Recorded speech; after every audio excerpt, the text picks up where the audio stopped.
నా పేరు స్వాతి, డిజి న్యూస్ కి స్వాగతం.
కోష్నూర్పల్లె గ్రామ పెద్దలందరికీ, గ్రామ ప్రజలందరికీ నా యొక్క శిరస్సు వంచి వందనం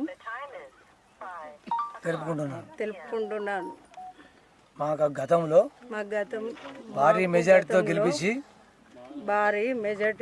గెలిపించినటువంటి ప్రజలందరికీ లక్ష్మారెడ్డి అనే నేను కోష్నూర్పల్లె గ్రామ పంచాయతీ పరిధిలో గతంలో 5 సంవత్సరాలు సర్పంచ్గా నన్ను భారీ మెజారిటీతోని గెలిపించి వారందరికీ శిరస్సు వంచి నమస్కారాలు తెలుపుకుంటున్నాను. మా కోష్నూర్పల్లె గ్రామ పంచాయతీ ప్రజలకు వారు నన్ను గెలిపించి అభివృద్ధి చేస్తాడన్న ఆలోచనతో నన్ను గెలిపించినందుకు నేను అభివృద్ధి చేసే విధానంలో వారు చెప్పిన దాన్ని బట్టి అన్ని రకాల సౌకర్యాలు కల్పించిన మా ప్రజలకు నేను చేసిన అభివృద్ధి పనుల ఒకసారి నేను విన్నవించుకుంటున్నానని ప్రజలకు తెలవాలని చెప్తున్నాను.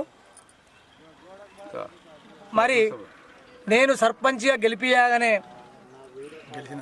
గెలిచిన తరువాత పెరుమల్లగూడెంలో వారికి సిలిండరు ట్రాక్టర్ కూడా పోని పరిస్థితిలో వారికి మట్టి రోడ్డు గెలవంగానే 15 రోజులలో మట్టి రోడ్డు సౌకర్యం ఏర్పాటు చేసి దాని తర్వాత పోషమ్మ టెంపుల్ అందరం కలిసి అభివృద్ధి చేసుకొని అక్కడ కూడా సీసీ రోడ్ వేసుకునే ఏర్పాటు చేసినాం.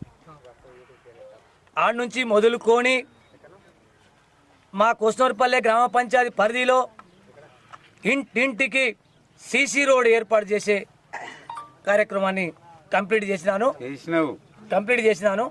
అదేవిధంగా ఇంటింటికి పోలు, ఐమాసు బల్బులు, అదేవిధంగా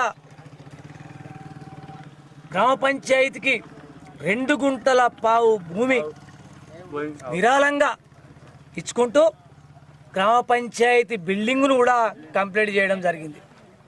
అదేవిధంగా శ్మశాన వాటిక కట్టడం జరిగింది, కాంపోస్ట్ షెడ్ కట్టడం జరిగింది. 23, 26 సర్వే నెంబర్లో ఒక ప్రకృతి వనానికి మనకున్న రాజారం పొలమారంలో ల్యాండ్ ఉంది. మా పొలమారంలో ల్యాండ్ లేకుండా అక్కడికి వెళ్ళి కూడా మేము కష్టపడి తీసుకొని క్రీడా ప్రాంగణానికి కానీ ప్రకృతి వనానికి కానీ 23, 66 సర్వే నెంబర్లో ల్యాండ్ తీసుకొని అక్కడ క్రీడా ప్రాంగణం ఏర్పాటు చేయడం జరిగింది. ప్రకృతి వనం ఏర్పాటు జరిగింది. ప్రకృతి వనంలో బావి తోడి కరెంటు మోటార్ పెట్టి మొక్కలను కూడా పెంచడం జరిగింది. అదేవిధంగా ఇంకా సుమారు 4 ఎకరాల భూమి